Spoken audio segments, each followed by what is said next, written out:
Tudo bem, pessoal? Pessoal de casa, pessoal aqui com a gente, professor Marquinhos de novo, trabalhando Biologia A.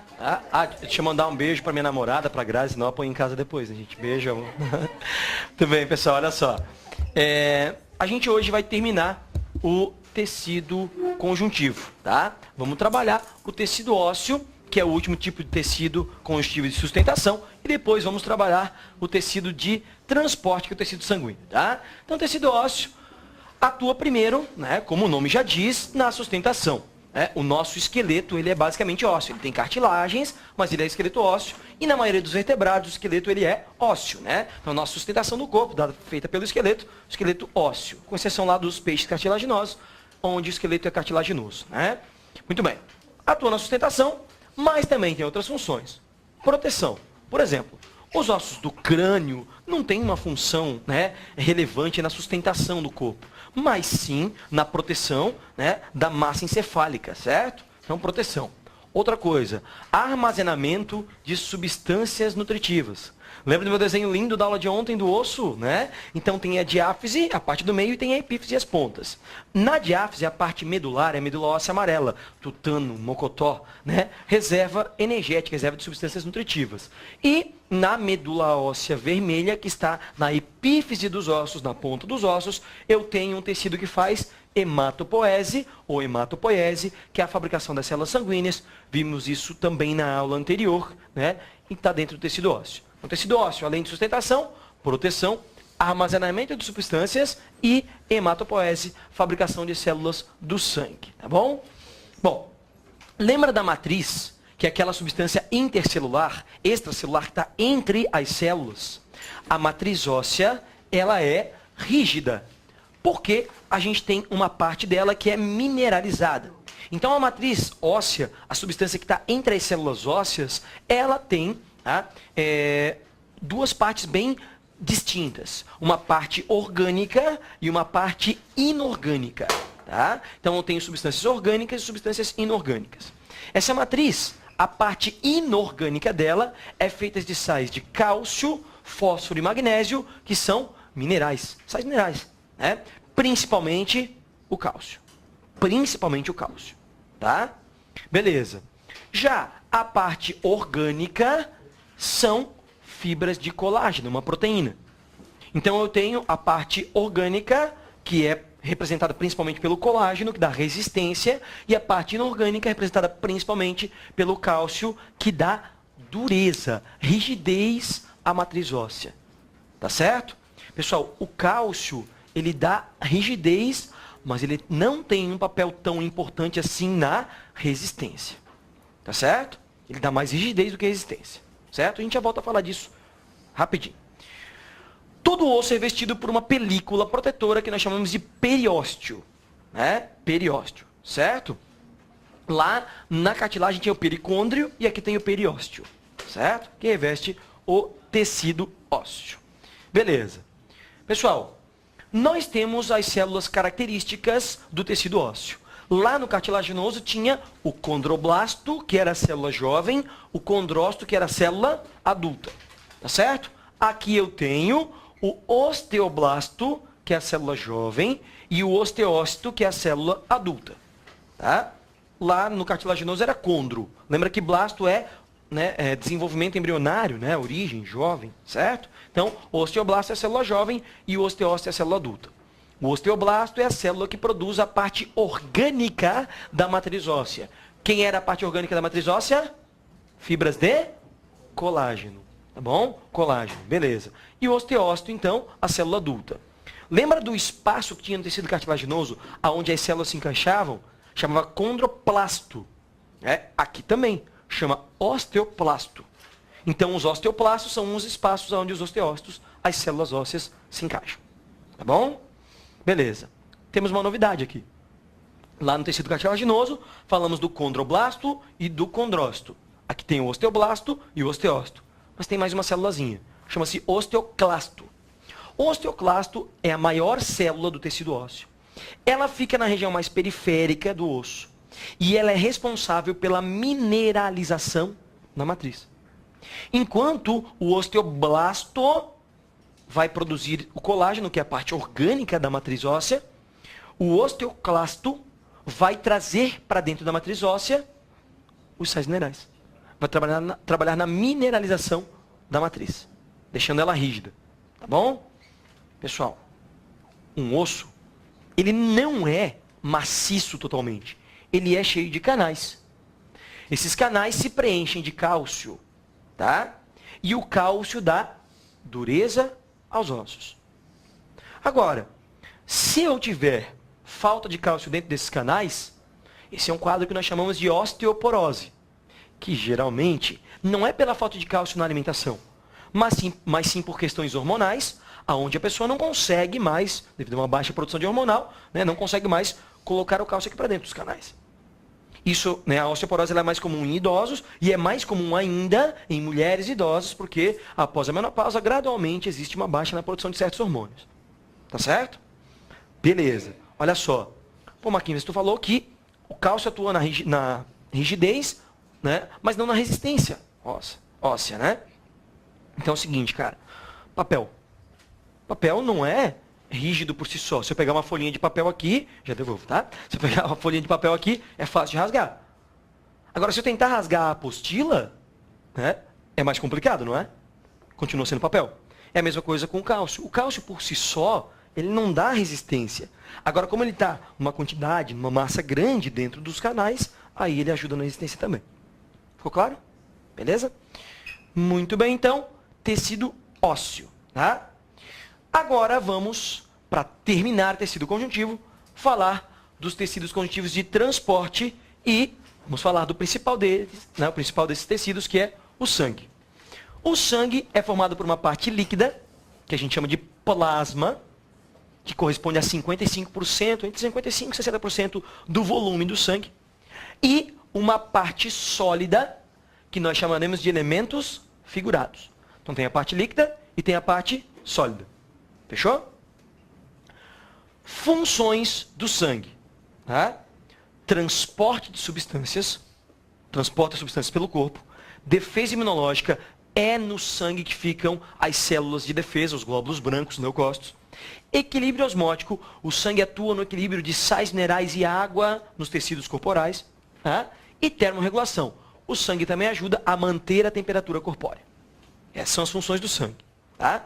Então ele é dividido em plasma, que é a parte líquida, que é basicamente água diluindo carboidratos, proteínas, sais minerais, vitaminas. Tem excretas lá também, que vão para os rins depois para ser filtrados e jogados fora. Né? Tem alguns lipídios que não estão diluídos na água. Vocês sabem que lipídio não se dilui na água, né? É hidrofóbico, mas estão dispersos na água. Tá? Então é a água diluindo uma série de coisas, de substâncias. Isso é o plasma. Tá? E aí temos os elementos figurados, que são as células sanguíneas. Hemácias, leucócitos e plaquetas. Tá bom? Muito bem. Vamos falar então dos elementos figurados. E aqui eu tenho, né, as hemácias. Pessoal, isso que vocês estão vendo aqui não é um desenho, é foto de microscópio eletrônico. Tá? Essa célulazinha que parece um drops, né, uma balinha, é a hemácia. Beleza? Hemácia é uma célula anucleada quando adulta. Uma hemácia, ela tem de 90 a 120 dias de vida, fabricada lá no tecido hematopoético mieloide. Assim que ela é fabricada, ela tem um núcleo ainda. Com o tempo, a hemácia destrói o próprio núcleo, perde o núcleo se desintegra, desaparece, né? Ele é destruído, é absorvido pela hemácia. E por que isso acontece? A função da hemácia é transportar oxigênio. E a hemácia transporta oxigênio porque ela é preenchida por uma proteína chamada hemoglobina, que é a proteína que deixa a hemácia vermelha. Por isso ela é o glóbulo vermelho. Eritro quer dizer vermelho. Cito é célula. É uma célula vermelha. Tá? Porque ela é preenchida de hemoglobina. A hemoglobina é uma proteína que, além de dar a cor vermelha ao sangue, né, não é essa a função dela. A função dela é transportar oxigênio. Então, é na hemoglobina que existe a ligação química, né, do oxigênio, essa proteína, para que a hemácia circulante no sangue vá levando o oxigênio, vai carregando o oxigênio. Então, a função da hemácia é basicamente transporte de oxigênio. Tá? Transporta gás carbônico também, Marquinhos? Beleza, transporta. Mas a proporção de gás carbônico que ela transporta é muito pequena. Do oxigênio, a maior parte vai na hemácia. Tá? Uma pequena parte fica diluída no plasma. Já no gás carbônico, a maior parte está diluída no plasma. E cerca de 25% só está ligado na hemoglobina da hemácia. Tá bem? Então, principal função, transporte de gases, mas principalmente oxigênio. Tá? A hemácia ela é pequenininha, tá? E ela tem esse formato globular exatamente para circular legal no sangue. Às vezes, cara, ela vai passar por vasos sanguíneos que são tão fininhos, capilares sanguíneos, que passa uma atrás da outra, uma filinha indiana, assim. Né? Ela vai girando que nem um pneuzinho. Né? Então, por isso que tem que ser assim, pequenininha. Tá? E circular, globular. Tá? Então, ela perde, quando adulta, a hemácia perde um núcleo, perde as mitocôndrias, perde uma maior parte das organelas, para quê? Para ter mais espaço dentro, para caber mais hemoglobina e transportar mais oxigênio. Tá? Beleza. Nós temos, em média, 5 milhões de hemácias por milímetro cúbico de sangue. Mais ou menos 1 ml de sangue. 5 milhões em média. Mulheres um pouquinho menos, 4 milhões e meio. Homens, 5 milhões e meio. Mais a média de 5 milhões aí. Tá? Por milímetro cúbico de sangue. Isso para nós que vivemos ao nível do mar. Tá? Pessoal que vive em grandes altitudes, Cidade do México, La Paz, né, Quito, tem mais hemácias. Por quê, cara? Se eu estou num lugar mais alto, a pressão do ar, ela é maior ou é menor? Ela é menor, né? Porque eu estou no mais alto, tenho menos ar pressionado. Consequentemente, eu tenho menos oxigênio pressionado e tenho menos oxigênio disponível para a respiração. Logo, eu tenho que ter uma capacidade maior de transportar oxigênio. Um cara que vive em grande altitude, ele pode chegar até 12 milhões de hemácias por milímetro cúbico de sangue. Tá? E se um de nós for morar na altitude, depois de algumas semanas lá, alguns dias, a gente produz também uma maior quantidade de hemácias. A gente chama isso de hiperglobulia compensatória. Você compensa a falta de oxigênio aumentando a quantidade de hemácias. Tá? Já notaram que hoje os quenianos, por exemplo, dominam as provas de fundo no atletismo, que exigem de resistência aeróbica? Dá uma pesquisada da altura que fica Nairobi, a capital do Quênia. É alto pra caramba.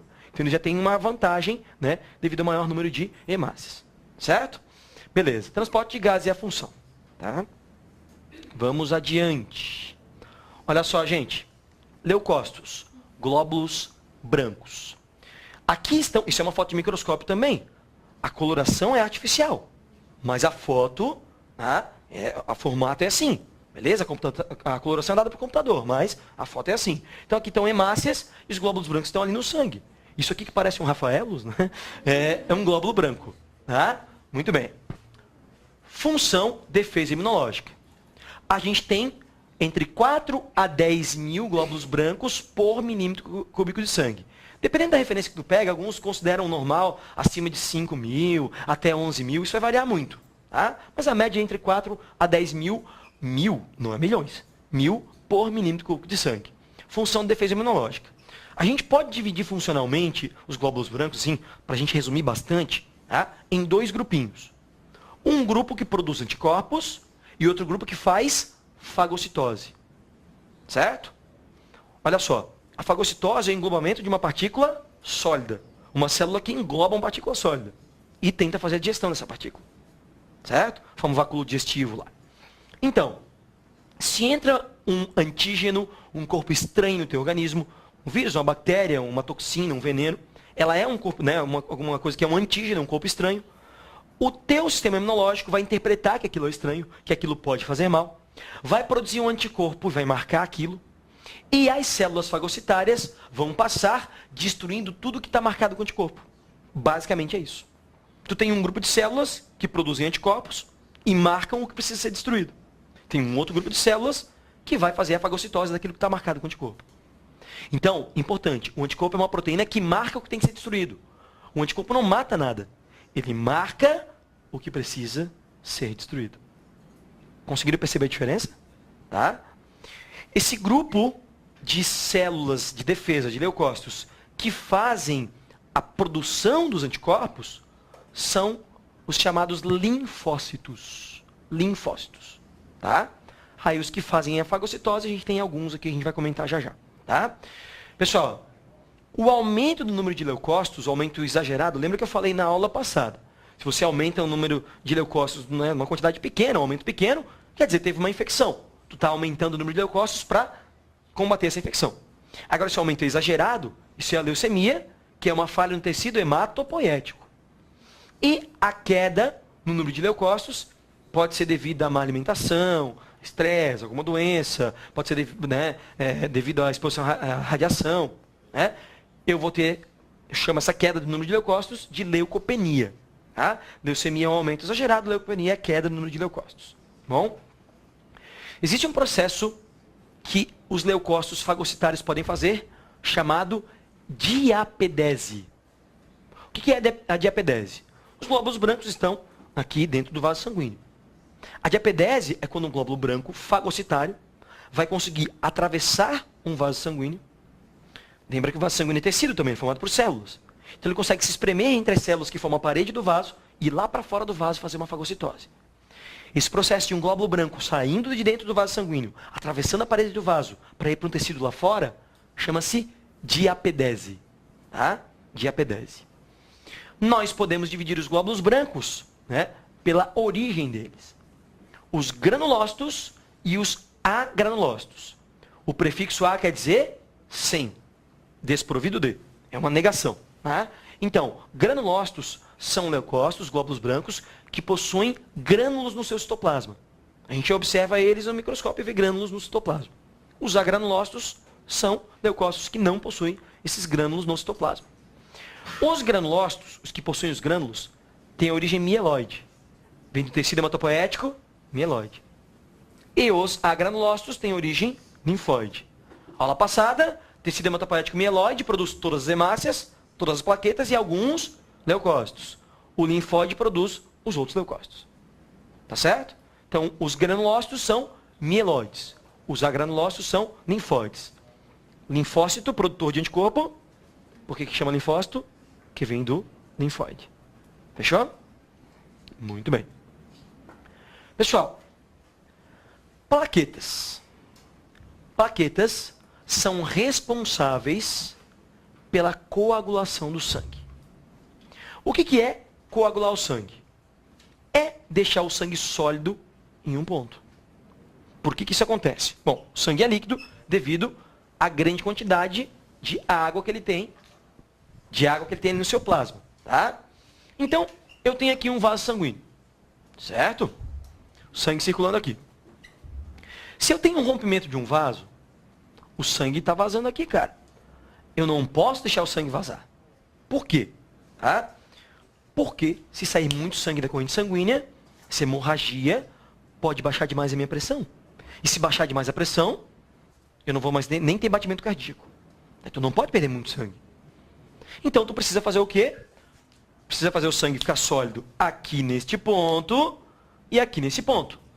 Para dar tempo de ou você regenerar esse vaso sanguíneo que rompeu, ou então criar um novo vaso sanguíneo. Isso pode acontecer também. Criar um atalho. Tá? Muito bem. Essa coagulação depende da plaqueta. Tá? Que é um fragmento celular. Lembra que eu falei na aula passada que a plaqueta não é exatamente uma célula? Ela é um fragmento celular. Lá no tecido hematopoético mieloide, medula óssea vermelha, eu tenho uma célula, tem algumas células lá chamadas de megacariócitos. Mega quer dizer grande, cario quer dizer núcleo, cito quer dizer célula. Célula de núcleo grande. Essa célula se divide em várias partes, e cada uma dessas partes é uma plaqueta. Tá? Olha só. A coagulação depende da plaqueta. Porque ela produz uma enzima que estimula a coagulação, chamada tromboplastina. A plaqueta é anucleada também, tem uma vida muito curta, né? E atua no processo de coagulação. Coagular o sangue não acontece só quando, você não precisa coagular o sangue só quando tem uma hemorragia externa, quando o sangue sai do teu corpo. Você tem hemorragias internas. E uma hemorragia interna, a gente às vezes ouve esse termo, parece uma coisa muito grave. Pode ser, se for, né, dentro de um órgão interno, né? Então, pode ser um problema sério dependendo do tamanho da hemorragia. Agora, tu tem várias hemorragias internas que não são muito graves. Um hematoma, cara, é uma hemorragia interna? É um derrame interno, tu rompeu vasos sanguíneos. Aquele roxo que fica ali é porque vazou sangue. Então, se rompeu o vaso sanguíneo, tu tem que coagular aquele sangue. Tá? Toma pancada, rompe o vaso sanguíneo. um chupão, né? Hematoma por sucção, né? Então, isso você teve rompimento de vaso sanguíneo, certo? Tem que coagular. E assim, ó, às vezes vasos sanguíneos se rompem do nada. Vocês nunca acordaram assim, olha para a perna, tem um roxo, não sabe de onde é que veio? Tá? Às vezes acontece, os vasos sanguíneos se romperem. Tá? Esses vasos sanguíneos rompidos precisam, então, a gente precisa coagular o sangue para dar tempo de regenerá-los. Tá? Isso é a coagulação. Pessoal, a coagulação depende de uma enzima chamada tromboplastina ou tromboquinase, que está dentro das plaquetas. Nós temos, eu esqueci de botar aqui no slide, mas nós temos de 200 a 400 mil plaquetas por milímetro cúbico de sangue. 200 a 400 mil plaquetas por milímetro cúbico de sangue. Isso quer dizer que a gente tem muita plaqueta. Isso quer dizer que quando você tem um rompimento de vaso sanguíneo, invariavelmente, isso quer dizer sempre, tu vai romper plaquetas. Ao lesionar vasos sanguíneos, tu vai acabar destruindo algumas plaquetas. Tá? Quando a plaqueta está aqui, intacta, no sangue, ela tem dentro dela uma proteína que nós chamaremos de tromboplastinogênio. Aham, bonito nome botar num cachorro, né? Então, ó, tromboplastinogênio.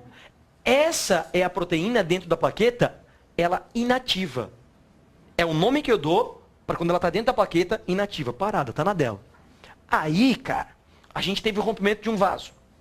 Quando rompe um vaso, rompe plaquetas. Quando a plaqueta rompe e o tromboplastinogênio sai, aí ele muda de nome. Aqui fora da plaqueta ele fica ativo, ele estimula o processo de coagulação e ele passa a se chamar tromboplastina. É só isso, tá? Tromboplastinogênio é ele inativo dentro da plaqueta. Rompeu o vaso sanguíneo, rompeu a plaqueta, vira tromboplastina. Tá bom?